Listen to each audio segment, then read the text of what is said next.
Thank you very much, Kay, and thanks very much to Trish Gorham and OEA for the nomination, and to ALCOSTA for the award.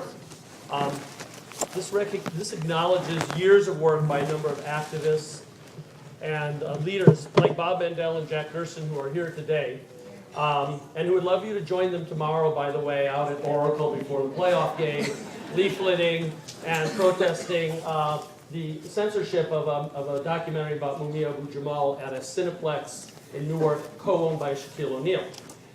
So if you can join them, that would be great. And others who have led campaigns demanding that the human right to a quality education take precedence over the corporate agenda promoted by school administrators and politicians. Achieving that goal requires a vision and the courage to fight for it. In 2006, we won support for such a vision, still on the OEA website. You can look it up under Create Success.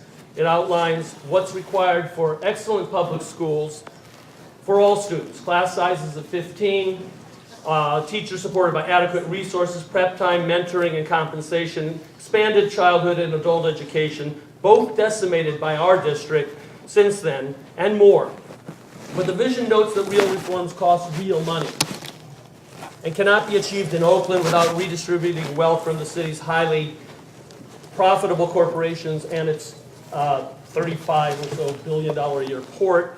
It concludes with Martin Luther King's reminder that we must not settle for limited reforms at bargain rates for the power structure, quote unquote.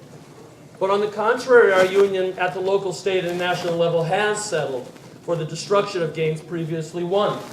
We've pursued collaboration with the destroyers in the false hope that a seat at the table with administration and politicians, especially Democrats, will at least slow the assault. It hasn't, and it won't. I'll quote Dr. King again because he was attacked by moderate civil rights leaders for offending President Johnson and for getting, quote, off message when he condemned the Vietnam War and called for a radical redistribution of wealth.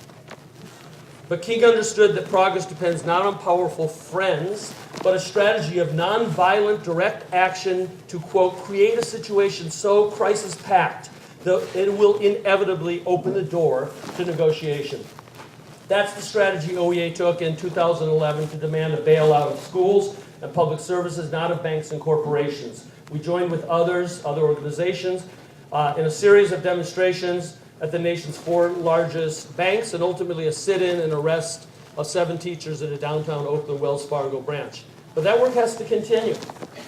Chicago's strike and Seattle's boycott, testing boycott, have shown us how to fight. NEA and CTA need to lead with a campaign of direct action and strikes, including statewide and national walkouts to demand the public schools and services our students need. I urge anyone here who is open enough,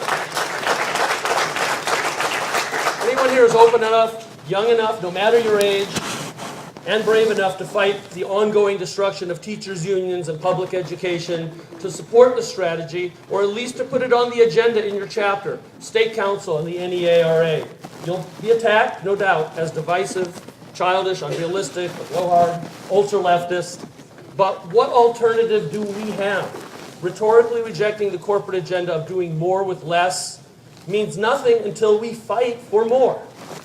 A smart, bold campaign of action, including direct action by educators and all who are under attack, poses huge challenges and risks. But unlike our current path, it gives the human right to quality public education a fighting chance to win. Thank you very much.